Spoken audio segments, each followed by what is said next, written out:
Felly, croeso cynnes iawn i chi. Sgwrs i wrando ar Mari Elin Jones, Swyddog Dehongli, y llyfrgell sydd gyda ni ar eich cyfer chi heddi. A dyma digwyddiad ola y rhaglen Cyfeillion y Llyfrgell eleni. A mae hynny yn cael gyda y ddarlith neu'r sgwrs yma. Mae'n gyfle i glywed mwy am yr arddangosfa arbennig yma. A dwi heb rannu hyn gyda Mari Elin, ond oedden ni'n siarad wythnos ddiwetha yn nghyfarfod o bwyllgor diwylliant y Senedd, ac fe nath un o'r aelodau, Lee Waters, ganmol yr arddangosfa yma yn fawr iawn yn dweud i fod wedi bod yma. A rhaid i fi ddweud, yn ddi-wahân mae ymateb pobl i'r arddangosfa yma wedi bod yn ardderchog. Felly, i ni'n edrych ymlaen ac yn diolch i Mari ac i'r tîm am y gwaith ardderchog o baratoi'r arddangosfa. Felly, heb ddim mwy o eiriau gen i, dwi'n mynd i drosglwyddo nawr i Mari Elin Jones, Swyddog Dehongli. Mari.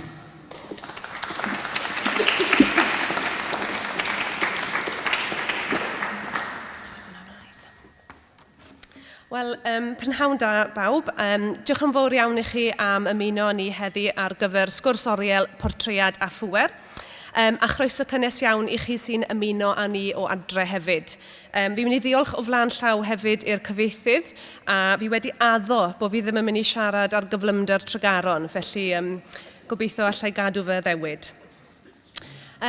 Felly pnawn yma, beth fi'n mynd i wneud yw rhoi peth o gefndir yr arddangosfa i chi, trosolwg o'r themau sydd i'w gweld ynddi, a manylu rhywfaint ar ambell i waith allweddol. Felly, yn ei hanfod, mae Portread a Phŵer yn arddangosfa sydd yn gofyn i chi edrych, ac edrych eto. Mae'n archwilio sut mae portreadu wedi cysylltu â Phŵer. Pwy sy'n cael ei gweld, pwy sy'n edrych, a gan pwy mae'r Phŵer. Ac hefyd mae'n ystyried sut mae portreadau yn gallu siapo'n syniad o bwy sy'n perthyn i hanes diwylliannol Cymru. Felly, sut ddoth yr arddangosfa hon i fod?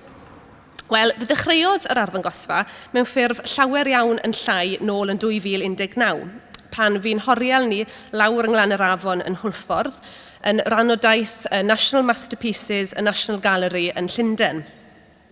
Ro'n nhw yn benthyg portread Edgar Degas o Helen Roy in her father's study, ac roedd arddangosfa o gwmpas y portread hwn yn barod i fynd pan darodd Covid. Ond o'r diwedd yn 2022, agorodd arddangosfa trem, ble dangoswyd portread Degas ochr yn ochr a detholiad bach o dim ond tua dwsin o portreadau o'n casgliad ni, gan drin a thrafod sut mae menywod yn cael eu portreadu, ac edrych yn fanol ar y theori yma o'r drem o rywaidd a benywaidd, male and female gaze. Ac o'r hedyn hwnnw, tyfodd yr arddangosfa hon. Ac ar yr un pryd, roedd y casgliad ei hun yn tyfu. Yn ystod blynyddoedd diwetha, mae'r Llyfrgell wedi bod yn datblygu'r casgliad drwy bwrcasu, caffael neu gomisiynu mwy o weithiau gan fenywod, artistiaid mwyafrif byd-eang, artistiaid dosbarth gweithiol ac artistiaid cwiar, mwyn dechrau mynd i'r afel a llenwi bylchau hanesyddol sydd yn y casgliad. Am amser hir iawn, roedd casgliadau cyhoeddus yng Nghymru fel mannau eraill, dim ond yn adlewyrchu rhan o gymdeithas. Yn enwedig casgliadau portreadau, oherwydd yn gyffredinol, roedd portreadau yn cael eu creu o'r cyfoethog, y pwerus neu'r ddiwylliannol freintiedig. Ond mae hanes Cymru yn fwy nag un wyneb ac un stori. Ac mae'r arddangosfa hon yn gofyn i ni edrych eto ar ddelweddau o bwy rydyn ni'n ei dewis eu cadw a'i dathlu. Felly, gadewch i ni ddod at beth sydd i weld yn yr oriel heddi. Mae'r arddangosfa'n cylchdroi o gwmpas 3 syniad neu gwestiwn canolog. Cynrychiolaeth, pwy sydd yn cael eu portreadu? Y sylliad neu'r gaze, sut mae Phŵer yn llifo rhwng yr artist, y person sy'n cael ei darlunio, a ni fel rhai sy'n edrych ar y portreadau yma. A perthyn. Beth maen nhw'n olygu i gael dy weld neu beidio? a sut mae pobl yn gweld eu hunain yng nghyd-destun diwylliant gweledol Cymru. Mae'r syniadau hyn yn cysylltu gweithiau a greuwyd canodd y flynyddoedd yn ôl gyda gweithiau a greuwyd dim ond rhai misoedd yn ôl. Wrth fynd ati i gradu'r arddangosfa, yma'n cychwyn oedd edrych ar pa fath o delweddau oedd gyda ni yn y casgliad portreadau cenedlaethol.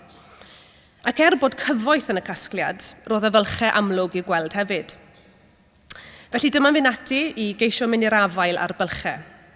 Daeth pryniadau newydd i mewn a comisiynwyd gweithiau cyffroes gan ddechrau ehangu amrywiaeth y casgliad a'i berthnasedd cyfoes.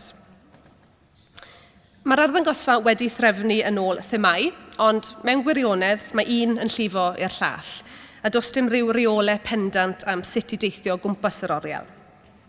Ar ddiwedd y sgwrs heddi, bydd cyfle i chi grwydro'r arddangosfa yn eich amser eich hunain, ac fe fyddai o gwmpas hefyd i ateb unrhyw gwestiynau. Fe welwch chi bod cyflwyniad i bob thema a rheiny yn gorffen â cwestiwn.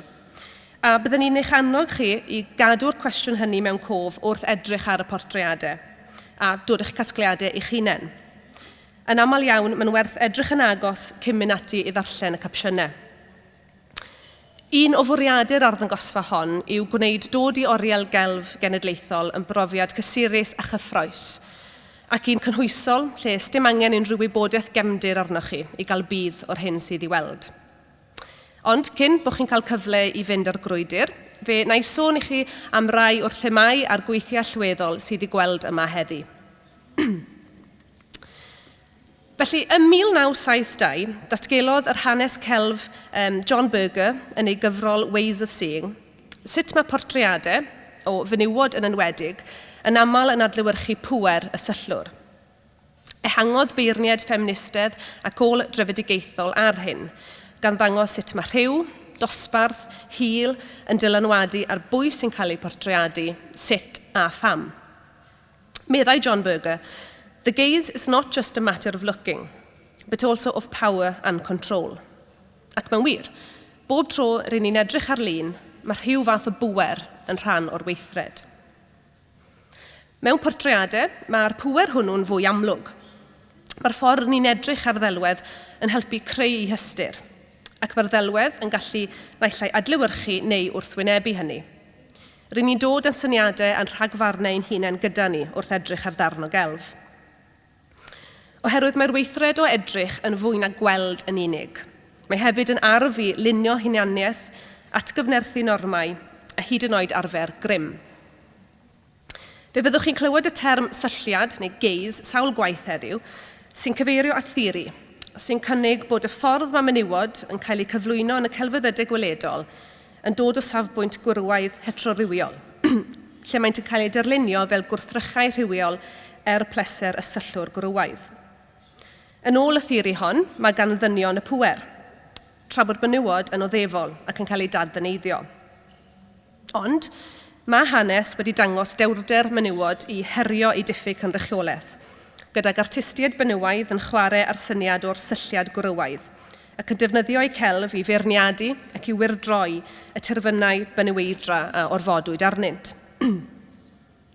Fe sylwch chi, fel nifer o ymwelwyr, mae portreadau o fenywod sydd i gweld yma, ac ei thrwyn y ddoi.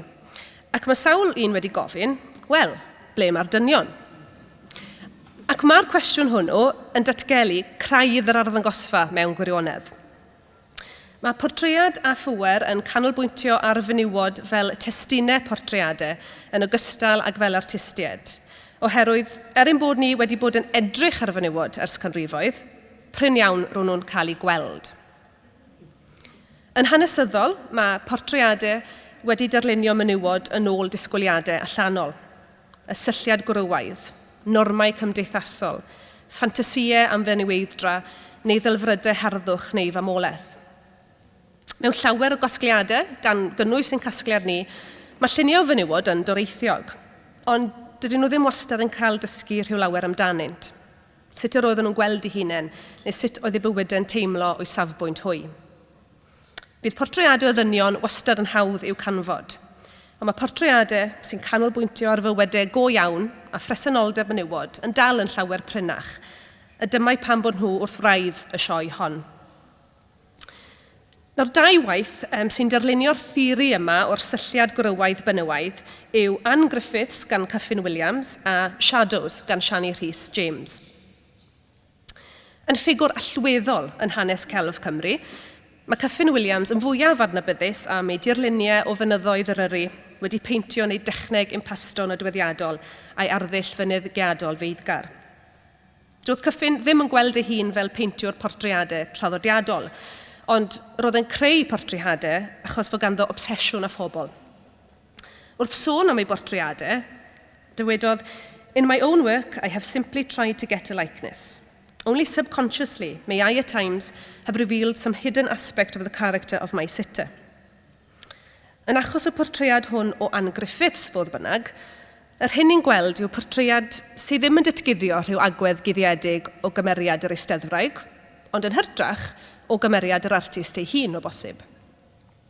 Roedd Anne Griffiths yn delenores a enillodd y Premier Prix o'r Conservatoire ym Mharis yn nosbarth ychwedlonol Pierre Jamais, a hi oedd y delenores Brydeinig gyntaf eriod i wneud hynny, tipyn o gamp.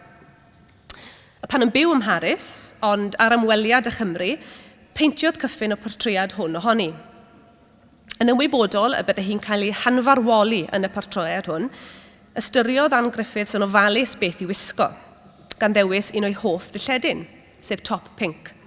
Allai ond meddwl bod hi wedi dewis y top ma am i fod hi'n teimlo'n yn gysurus neu'n hyderus ynddo fe. Ond cryn syndod iddi, wrth weld y portread, roedd Cyffin wedi ffeintio hi mewn di. A pan ofynodd iddo fe pam, esboniodd ei fod am iddi edrych fel y gantores Ffrengig Edith Piaf. Felly mae'r portread hwn yn dangos sut mae sylliad yr artist yn gallu siapo'r ffordd rydyn ni'n gweld y testun. Yn enghraifft o sut mae portreadau yn gallu dangos mwy i ni am fwriadau'r artist nag ymdeimlad y fenyw o'i hunan. I'r gwrthwyneb, mae'r portread hwn gan Siani Rhys James dipyn yn fwy gonest.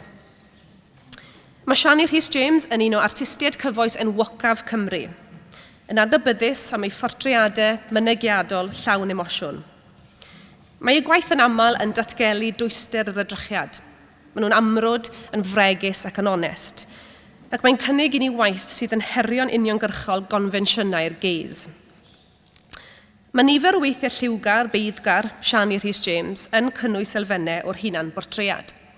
Nododd hi ei hun, "Often I paint self-portraits, myself in the studio surrounded by the studio debris, the figure either caught in the mirror as if trapped or standing amongst a sea of gloves. The self-portrait is a means to get inside my own head." Ei chyfres o bennau yw rhai o'i hunan portreadau mwyaf dwys, gyda'i hwyneb yn llenwi'r canfasau bach. Bydd hi'n defnyddio drych llaw bach, ac o'r herwydd mae rhaid iddi ddod wyneb yn wyneb a'i hun o hyd ac o hyd. Mae'n defnyddio paled gyfynedig o goch, du a gwyn yn bennaf, gyda'r paent wedi osod yn hael ac yn arw, gan gynhyrchu delwedd amrwd sy'n awgrymu fod heinen wedi blicio oddi ar yr wyneb mwyn medru rhoi y portread ar gynfas. Mae hi'n gwrthod confesiynau traddodiadol, yn osgoi harddu neu ddelfrydu ei hun, gan ddangos a woman without a mask, as a person, as a painter. Yma, mae hi yn cyflwyno ei hun mewn ffordd gignoeth, gyda'i llygaid mawr llydan yn syllu'n syth ato ni. A drwy'n herio'n un uniongyrchol, mae'n cwestiynu sut mae menywod i fod i gael ei gweld, gan gymryd pŵer y portread yn ôl i'w dwylo hi ei hun. Nawr, portread diddorol arall sydd yn ystyried safbwynt a dylanwad yr artist yw portread Margaret Sarah Carpenter o Maria Stella Petronella. Sefydlodd Margaret Carpenter ei hun fel peintiwr portreadau ffasiynol yn Llundain y 14eg ganrif ar 15, a bydde hi'n arddangos yn rheoledd yn yr Academi Frenhinol rhwng 1818 a 1866, rhywbeth anarferol iawn i fenyw yn y cyfnod hwn. Mae'r portread hwn o Maria Stella yn un hynod diddorol o ystyried portread o bwy yw hi. Ganwyd Maria Stella i deulu Eidalaidd cyffredin yn 1773, lle cafodd ei thrin yn wael gan ei mam ac yn 12 mlwydd oed gafodd ei phriodi gan yr arglwydd Newborough. Yn dilyn marwolaeth ei thad yn 1821, dyma hi'n derbyn llythyr ganddo, yn confesu nad ef oedd ei thad biolegol. A neilltuodd Maria Stella ei hamser a'i chyfoeth i brofi ei gwir hunaniaeth. Yn ôl ei hunan gofiant, credai mai hi oedd gwir y tifedd dig a diges o Glyn. Yn ôl y stori, wrth deithio drwy Modigliana, aeth y ddiges i roi genedigaeth i ferch. Roedd y dig yn dymuno cael mab, mwyn atal ffortiwn ei wraig rhag dychwelyd yn ôl i'w theulu ar achlysur ei marwolaeth. Llwgwr wybrwyodd deulu lleol i gyfnewid ei mab newydd am ei ferch ef. Felly, daeth y mab mabwysiedig hwn yn frenin Louis Philippe y cyntaf, a magwyd Maria Stella gan ceidwad carchar lleol a'i wraig. Cyhoeddodd Maria Stella ei chanfyddiadau yn 1830 wrth i Louis Philippe esgyn ei roesedd, ond bu iddo e drin ei honiadau a dirmig. Ond beth sydd yn ddorol yw pam felly tua 1830, a Maria Stella erbyn hyn yn ei 40au, y peintiwyd hi fel merch ifanc gan Margaret Carpenter.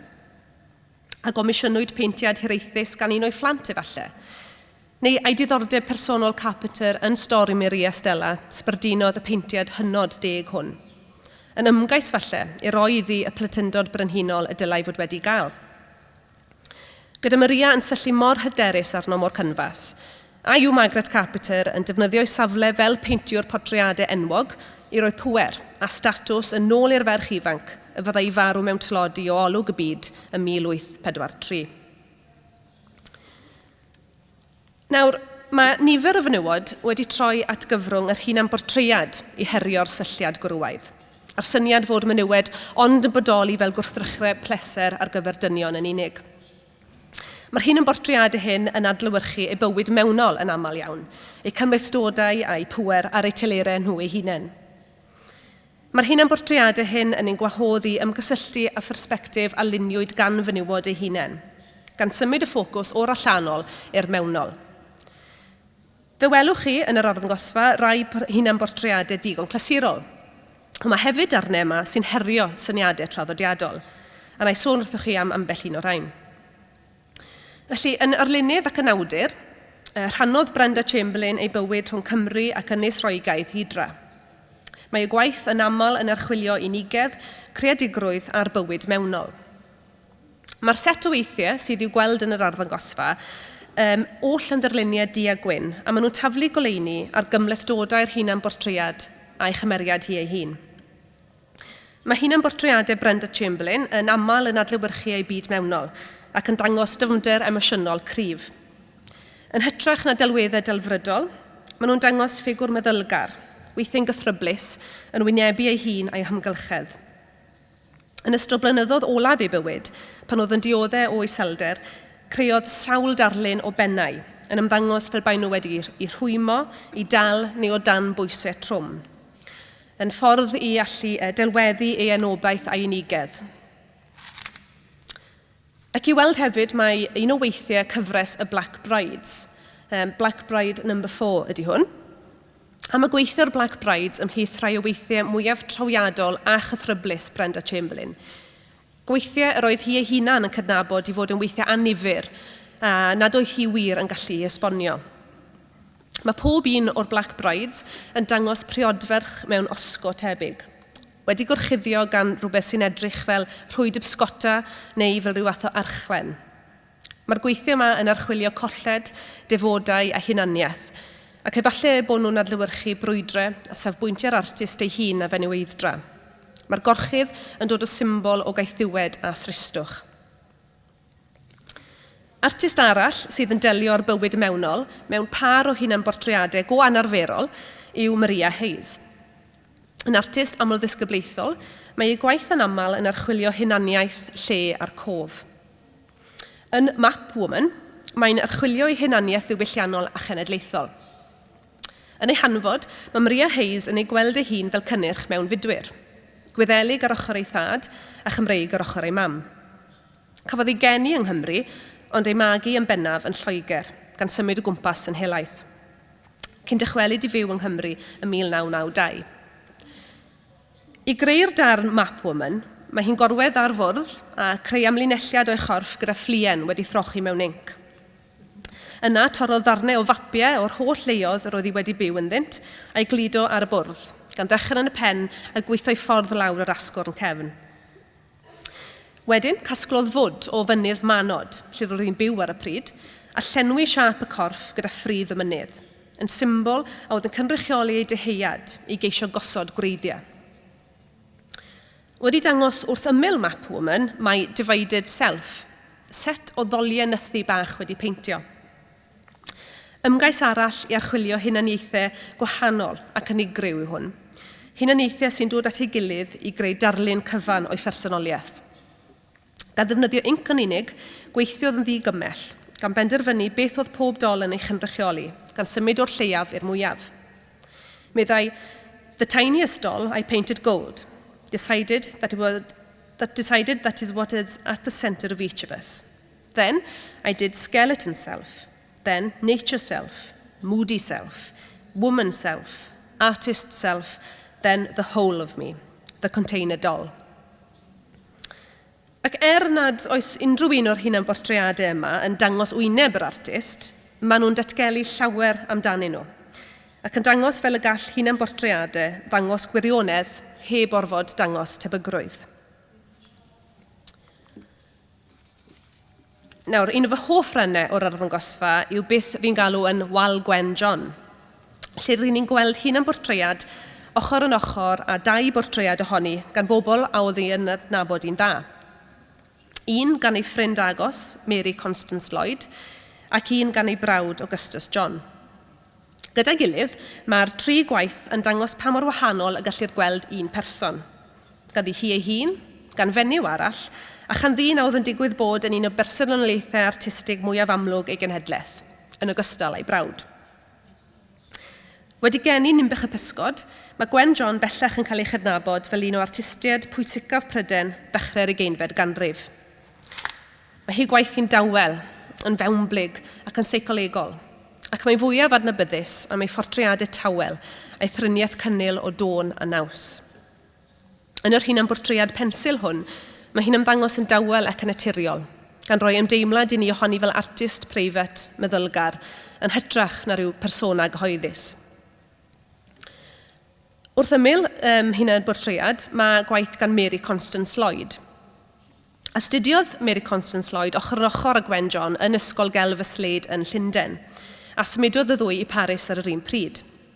Roedd y ddwy yn ffrindiau agos ac roedd Gwen yn aml y modelu i Constance. A dwi ddim yn gweld rhyw berfformiad yn y portread hwn ohoni, ond artist sydd wedi dal i ffrind mewn eiliad lle mae hi'n ymgolli yn y meddyliau hi ei hun. Peth digon radical a radeg pan oedd menywod mor aml yn cael ei peintio fel gwrthrychau i'w harddangos. Mae'r portread hwn yn enghraifft o fel roedd nifer o artistiaid benywaidd yn aml yn gallu gweld ei gilydd gyda mwy o empathi a gonestrwydd na'i cyfatebwyr gwrywaidd. A wedyn, portread ohoni gan Augustus John. Roedd brawd Gwen yn un o artistiaid enwocaf ei ddydd, yn gymeriad lliwgar, tanbaid a gafodd ei ddathlu'n eang. Mae ei bortread o Gwen yn ei dangos mewn gwisg ffansi, ac mae rhyw naws theatrig i'r gwaith, sy'n bosib yn dweud mwy am Augustus nag am Gwen ei hun. Ond wrth i ni edrych ar y 3 gwaith gyda'i gilydd, rydyn ni'n gweld nad yw portread ond yn ymwneud â'i destun yn unig, ond ar berthynas yma sydd rhwng yr artist, yr eisteddwr a ni sydd yn edrych. Mae gwahanol sylliad yn llunio gwahanol fersiynau o'r un person. Ac mae absenoldeb rhai wynebau yn gallu bod yr un mor bwerus a'i presenoldeb. Gall portreadau ddangos nid yn unig pwy sydd wedi cynnwys, ond hefyd pwy sydd wedi gadael allan, a pham fod cael eich gweld mor bwysig. Mae safbwyntiau ôl drefedigaethol yn datgelu sut y lluniodd pŵer trefedigaethol a hiliol yr hyn oedd yn cael ei gadw neu ei ddileu. Bod llawer o fylchau yng nghasgliad portreadau hanesyddol y llyfrgell, mae ychwanegeniadau diweddar yn ceisio gwastadu'r fantol. Mae'r gweithiau newydd hyn yn wynebu hanes dileu personau, gan gynnwys menywod, mwyafrifoedd byd-eang, pobl yn abal, cymunedau LHDTC ac eraill y mae hunaniaethau wedi cael ei gwthio ar ymylon yn aml mewn diwylliant prif ffrwd. Ond nid llenwi bylchau'n unig yw hyn, ond herio'r systemau a greodd y bylchau hynny yn y lle cyntaf. Mae'r gwaith cyntaf hwn yn un newydd sbon, wrth gyrraedd y llyfrgell ond rai wythnosau cyn i'r arddangosfa hon agor. Mae Natalie Chapman yn artist ffigurol cyfoes sy'n adnabyddus erbyn hyn am ei gweithiau hunangofiannol beiddgar a lliwgar, sy'n archwilio bywyd dosbarth gweithol, hunaniaeth fenywaidd a stigma cymdeithasol. Yn y darn hwn, given a little time, we could have been a different class, mae'n peintio menywod ei theulu, gan ei gosod yng nghanol cyfansoddiad lliwgar. Mae'n anrhydeddu cryfder menywod ar draws cenedlaethau ac yn tynnu sylw at absenoldeb bywydau dosbarth gweithiol mewn celf. Gwaith comisiwn i'r llyfrgell yw hwn, ac mae wedi greu mewn ymateb i gynrychiolaeth o fenywod fel artistiaid ac fel testunau gweithiau celf ers 1945 yn ein casgliad. A tarwyd Natalie gan mor aml y gwelai themau fel bywyd domestig, y cartref a bod yn fam yn ymddangos. Naratifau sydd yn adlewyrchu, ond sydd hefyd yn cyfyngu weithiau ar brofiadau byw menywod. Edrychodd yn ofalus ar Notre Dame de la Mer gan Claudia Williams, sydd i weld os ewch chi mas a edrych ar draws y balconi o'ch blaen chi fyna. Mae'n werth i chi edrych ar gwaith Natalie a wedyn mynd nôl i edrych ar waith Claudia. A edrychodd yn ofalus ar y gwaith hwn a chael ei ysbrydoli gan y cyfansoddiad beibledd. Ond dyma hi'n mynd ati i ailfframio'r ymdeimlad hwnnw o barch mewn cyd-destun cyfoes a phersonol iawn iddi hi. Yn ganolog i'r gwaith hwn, mae myfyrdod ar ddosbarth a y tangynrychiolaeth o fewn portreadau. Yn hanesyddol, mae pobl o'r dosbarth gweithiol wedi ymddangos mewn celf fel llefurwyr dienw, wedi portreadu mewn ceien neu ffatrioedd, ond pryn y rhoddwyd urddas portread iddynt fel testunau. A mae ei mygwraeth hi ei hun mewn tai cymdeithasol o fewn teuluau gefnogwyd gan fudd-daliadau wedi lliwio ei hawydd hi i ddod y reality byw hyn i'r ffram. Beth ych chi'n gweld yw amseroedd agor Lidl wedi gosod ar y wal yn nodi'n cynnil o'n uniongyrchol o ddosbarth.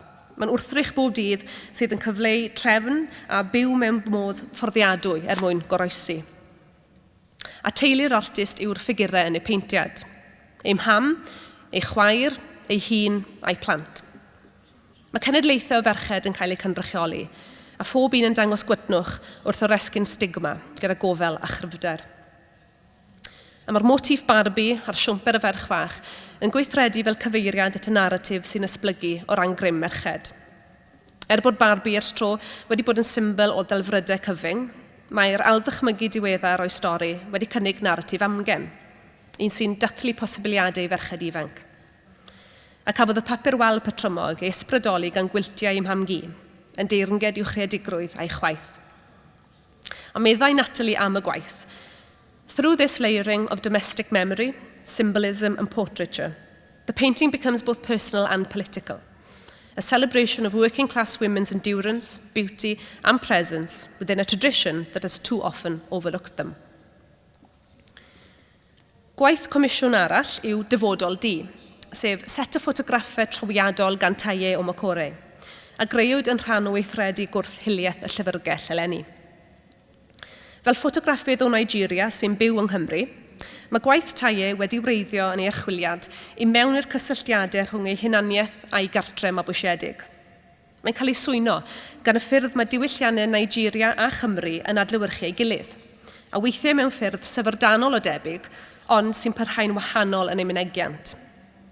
Ar gyfer y prosiect hwn, cafodd ei gyfareddu gan yr het Gymreig, symbol eiconig o hunaniaeth genedlaethol Cymru.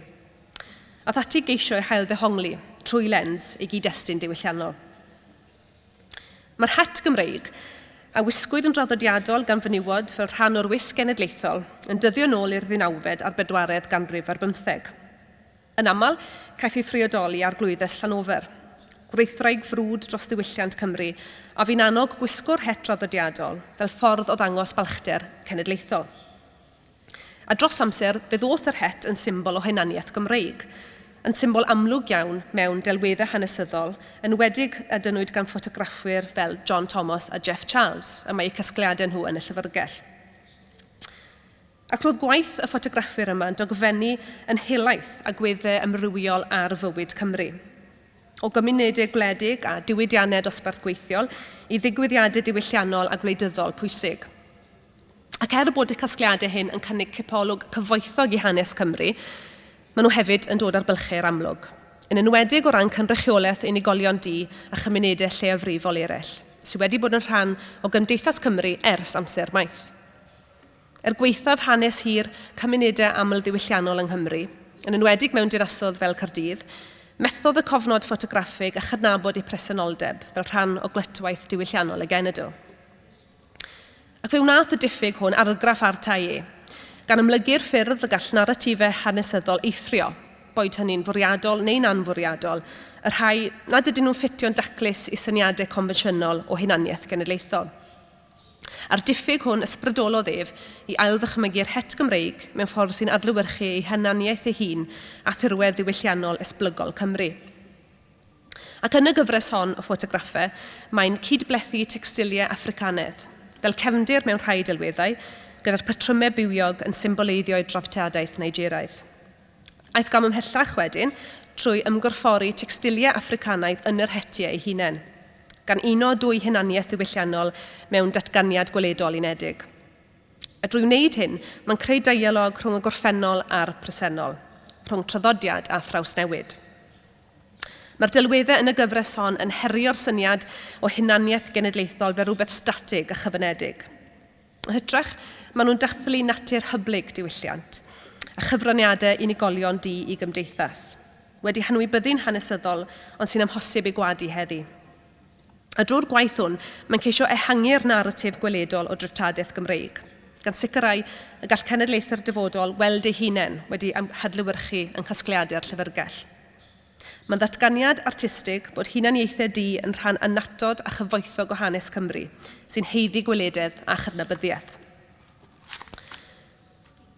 Wedyn fyddwn ni'n croesi draw i ochr draw yr oriel, lle i ni'n dod wyneb yn wyneb a portreadau o fenywod yn eu hamrywiol agweddau. Eu cyrff a'r broses o hyneiddio, menywod fel modelau ac fel mamau. Dros y canrifodd mae cyrff menywod, wedi siapo gan hil, dosbarth, rhywioldeb ac anabledd, wedi bod yn destun amlwg mewn portreadau. Yn rhy aml, roedd y portreadau hyn yn adlewyrchu dymuniadau neu syniadau'r bobl a grym, yn enwedig noddwyr ac artistiaid gwrywaidd, yn hytrach na reality'r fenyw ei hun. Daeth y corff yn rhywbeth i edrych arno, yn hytrach nag unigolyn a'i lais ei hun. Mae meddylwyr ffeministaidd fel Laura Mulvey wedi dangos sut mae'r sylliad gwrywaidd yn siapo'r ffordd mae cyrff menywod yn cael eu portreadu. Yn ddylanwadu ar ei osgo, ei dillad a hyd yn oed yr edrychiad ar ei hwynebau. Yn ei gwaith Visual and Other Pleasures, mae'n nodi, "In a world ordered by sexual imbalance, pleasure in looking has been split between active male and passive female." A mae'r portreadau sydd i'w gweld yma yn herio traddodiadau, a'r corff yn cael ei ailddychmygu a'i ddefnyddio i fynegu hunaniaeth, bregisrwydd a grym. Felly yn y gwaith hwn, y poster image ar gyfer yr arddangosfa, mae gyda ni Unblushing gan Sue Williams.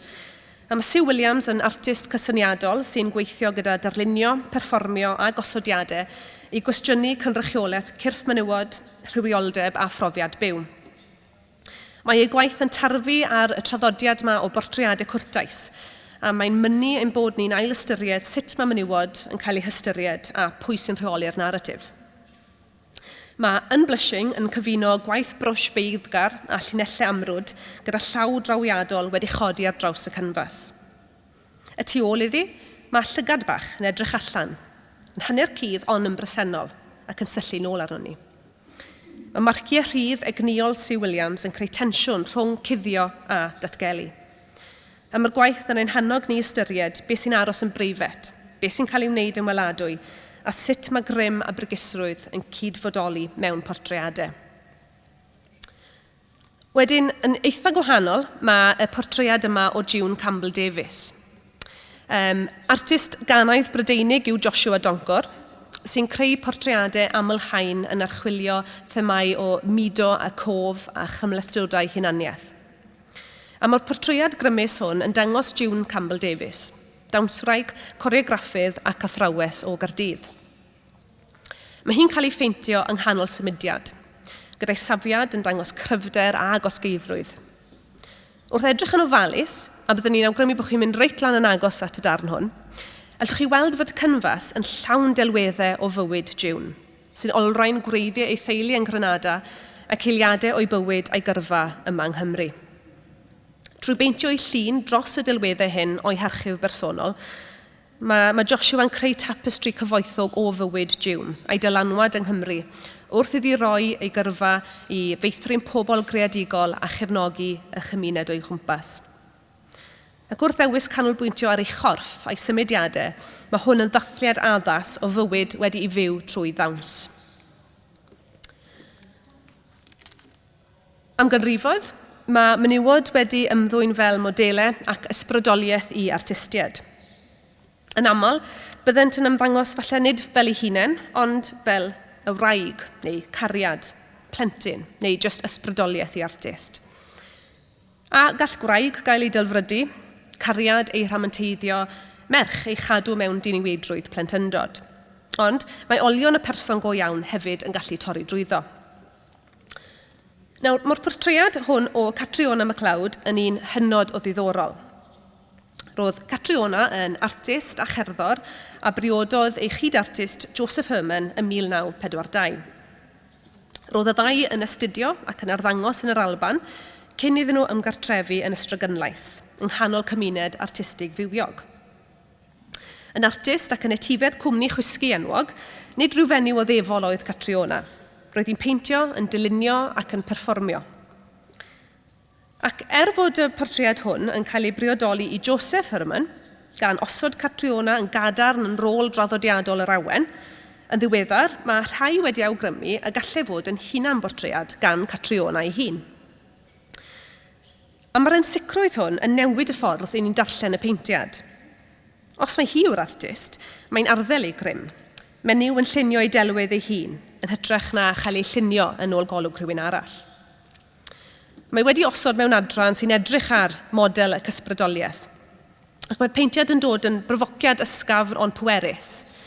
Faint o bortreadau fenywod sydd wedi priodoli i'r dynion o'i cwmpas, a faint o leisiau creadigol menywod sydd heb eu cydnabod. Yma mae Catriona yn destun ac yn artist, yn atgof o'r safleoedd symudol yma sy'n llunio pob portread. Ym mhortread Carys Evans, nid ffrind na pherthynas yw ysbrydoliaeth y portread hwn, ond artist o oes arall. Mae Woman and Cat yn canolbwyntio ar fywyd mewnol ac eiliadau preifat. Wedi beintio mewn arlliwiau o las y gwyrddlas, mae'r fenyw yn dal cath yn ei breichiau, sy'n awgrym o frygistrwydd a chwmniaeth.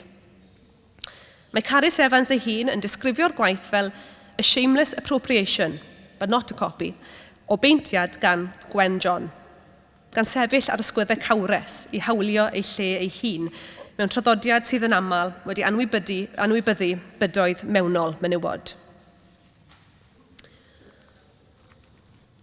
Ac yn aml, mae diwylliant patriarchaidd yn dileu menywod hun o ddiwylliant gweledol. Pan fyddan nhw yn ymddangos, fel arfer mae hyn mewn rolau cyfyng neu ystradebol. Mae artistiaid wedi herio'r agwedd hon, gan gyflwyno menywod hun gyda thynerwch, hiwmor a chryfder. Mae'r portreadau hyn yn gofyn pam yn bod ni'n cysylltu gwerth gyda'i ieuenctid, a sut gall dangos menywod hun herio syniadau cyffredin am harddwch a gwerth. Yma, dyw oedran ddim yn ddiwrywiad, mae'n fath arall y bŵer. Nawr, roedd eiriau'n siwrt yn ffigwr enwog ym myd brodwaith fel arlunydd, darlithydd ac awdur. Yn ystod y digawdau y bûm pwytho, gwnaeth eiriau'n ymdrin â llu o bynciau, gan gynnwys tirwedd Sir Benfro, bywyd gwyllt, marwolaeth a galar. Yn ôl yr artist ei hun, yn ystod y 20au hyn rhwng y themau, yr her fwyaf iddi hi oedd portreadau ei hun mewn pwyth. Yn grefftwaith sy'n draddodiadol gysylltiedig a menywod a chartrefoldeb, roedd brodwaith wedi bod yn fodd i addysgu menywod o'r ddelfryd fenywaidd, ac yn brawf ei bod nhw wedi eich cyrraedd. Ond roedd hefyd i rai artistiaid yn arf ar gyfer gwrthsefyll cyfyngiadau benywaiddra. Yn yr hun yn bortread hwn, sydd wedi frodio ac y greuwyd gan eiriau'n siwt yn ei 80au, mae'n portreadu ei hun gyda gonestrwydd a bywogrwydd. Mae pob llinell frodwaith yn troi arwyddion o henaint yn nodwyr o brofiad. Yma mae eirian yn defnyddio the most feminine of arts i gymryd rheolaeth dros ei delwedd hi ei hun. Portread o artist sy'n hyderus yn ei chyfrwng ac yn ei hunan. Gweithiau gwahanol iawn yw y set yma o ffotograffau. Mae cyfryngau prif ffrwd yn frith o bortreadau o bobl hŷn fel baich, pobl heb ddim ar ôl i roi ac yn aros i farw. Ond nod prosiect This Is Older gan Age Cymru oedd chwalu ystradebau negyddol hynny o bobl hŷn a dathlu ei hymrwydd a'i bywogrwydd. At goffa'r gweddill ohonom ni nag os y fath beth a pherson hŷn nodweddiadol. Yr tynnwyd y ffotograffau yma gan yr artist John Poutney, sydd yn cael ei ysbrydoli gan bobl, lle a hanes. Bwriad John yn ei waith yw adrodd straeon trwy ddelweddau, ac mae gan bob un o'r unigolion dan sylw rhywbeth i ddweud. Mae Lynette yn credu mai bywyd actif sy'n ei cadw'n ifanc, ac mae'n casau pan mae pobl hŷn yn cael eu portreadu fel rhai goddefol sy'n heiddi trueni. Meddai, we don't fit into that mould, and a lot of people don't fit into that mould. The image one had, say, 30 years ago of an older person, that has totally changed. Wedyn, mae Annie yn brawf nad ydych chi byth ar ei hen i ddysgu pethau newydd. Cwblhawodd Annie ei gradd israddedig mewn hanes celf yn 54 mlwydd oed a gradd meistr a dwythuriaeth yn ei 60au cynnar. Ac fe ddywedodd hi, I'm still waiting to feel grown up. Ac mae Gaynor yn adfer beiciau modur ac yn ymarfer y symudiadau dawns. A meddai hithau, I didn't think I'd be doing this at nearly 70. I thought I'd be walking around with a stick. It's a stereotype, and people do get discriminated against because of their age, which is really silly, really. A mae This Is Older yn dangos sut y gall portreadau ehangu ffiniau traddodiadol i gynnwys cyrff hun, bywydau hun a'r straeon sy'n dod gyda nhw. Mae'r ffotograffau hyn yn rhoi gwelededd i bobl sy'n aml yn cael eu hypgor o naratifau diwylliannol, hunaniaeth, perthyn a chynrychiolaeth. Gan wneud hyneiddio yn rhan o'r profiad dynol, yn rhywbeth i'w ddathlu yn hytrach na'i guddio. Nawr, mae bod yn fam yn un o'r themau mwyaf cyffredin ac yn un o'r rhai sydd wedi delfrydu fwyaf mewn portreadau. O'r forwyn fair i'r fam fodern, mae delweddau o famau yn aml yn adlewyrchu disgwyliadau diwylliannol yn hytrach na phrofiadau go iawn. Yn y gweithiau sydd wedi gweld yn yr adran yma, mae mamolaeth yn cael ei bortreadu nid yn unig fel rôl, ond fel perthynas. Wedi siapo gan agwysatrwydd, atgofion, dygnwch, cariad a cholled. Mae rhai portreadau yn cofleidio'r syniadau traddodiadol yma am famau, tra bod eraill yn ei herio neu'n ei cymlethu. A gyda'i gilydd, maen nhw'n dangos y nifer o agweddau ar fod yn fam. Yn artist sy'n archwilio rhywedd, hunaniaeth a chynrychiolaeth hanesyddol, mae Seren Morgan Jones yn aml yn ailddychymygu sut mae menywod yn ymddangos yn y cof diwylliannol. Mae ei gwaith hi yn adennill gofod i fenywod fel prif y gymeriadau, yn ddi-ildio, yn diffinio ei hunain ac yn weledol bwerus. Mae'r par hwn o bortreadau yn ailddychmygu thema draddodiadol mamau phlentyn drwy chwedl Gymreig Ceridwen a'i merch Creirwy. Nawr mae Ceridwen yn fenyw bwerus, yn ddywines ac yn fam, yn enwog am ei dwythineb a'i gallu i drawsffurfio. Caiff ei phlant, yr erchyll morfran a Chreirwy brydferth, ei diffinio gan ei hymddangosiad yn unig. Ond yn y portreadau hyn, mae Seren yn ei cyflwyno fel menywod go iawn, yn gymleth, yn hŷn, yn amherffaith ac yn llawn bywyd. Gan roi dyfnder newydd iddyn nhw, y tu hwnt i'r chwedlau traddodiadol.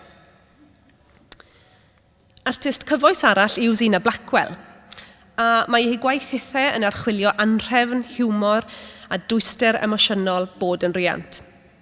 Mae'r gwaith hwn, Floral Fluff Flow, yn cynnig golwg gyfoes ar thema'r mama phlentyn, gan gyfleu gwrthgyferbyniadau memolaeth, a gwysatrwydd, blinder a rôl wedi throi ben i weired. Mae'r plentyn yn chwarae'n dynnar gyda'i gwallu ham, tra bod yr olwg ar wyneb y fan yn awgrymu bod hi wedi llethu. Yn hytrach na rhyw ddelwedd ddelfrydol o famau phlentyn, Mae'n datgelu reality aniben a gonest y tu ôl i bortreadau o famolaeth. Ar y daith hon o'r arddangosfa, y gwaith ola ddewch chi ar ei draws bydd y derbyniad newydd gan Bedwyr Williams. Artist aml ddisgyblaethol sy'n gweithio gyda pherfformiad, fideo, gosodiadau a darluniau.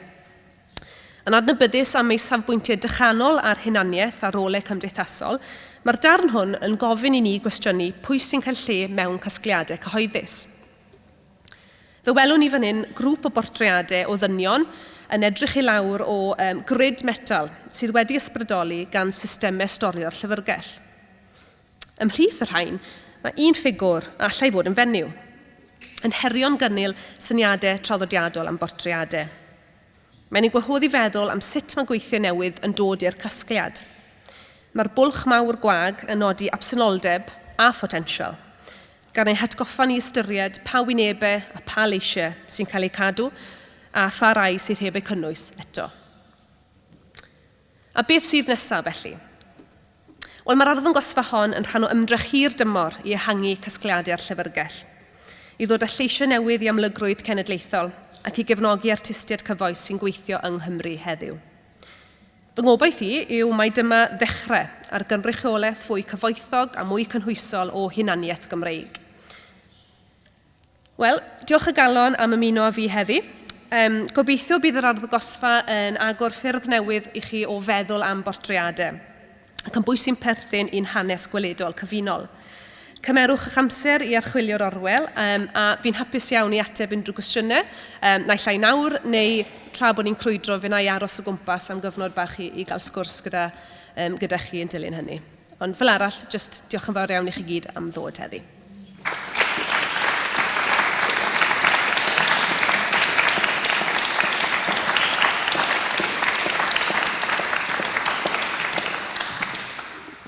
Wel, diolch yn fawr iawn i chi gyd am ddod heddiw. Fe grybwyllus i y cyfeillion. Mae'n hyfryd croesawu Gwenda, cadeirydd y cyfeillion, a chi'n gwybod, neu feddylech chi'n gwybod, mae'r cyfeillion wedi bod yn gefnogwyr ardderchog i'r llyfrgell dros y blynyddoedd, wedi ariannu swyddi yn y meysydd cadwraeth yn ogystal â helpu ni i brynu gweithiau celf. Hunan bortread Cyffin Williams yn ddiweddar iawn, yn rhyfedd. A hefyd, i ni hefyd yn derbyn arian i ddatblygu arddangosfa newydd o amgylch gwaith Cyffin Williams yn y dyfodol agos iawn, a mae hynny'n gyffroes dros ben. Felly diolch i Gwenda a'r cyfeillion am ei gwaith. Felly, dyna ni cyfle nawr i ddilyn neu i grwydro ac i holi Mari Elin unwaith eto, a diolch i chi gyd am ddod. Diolch.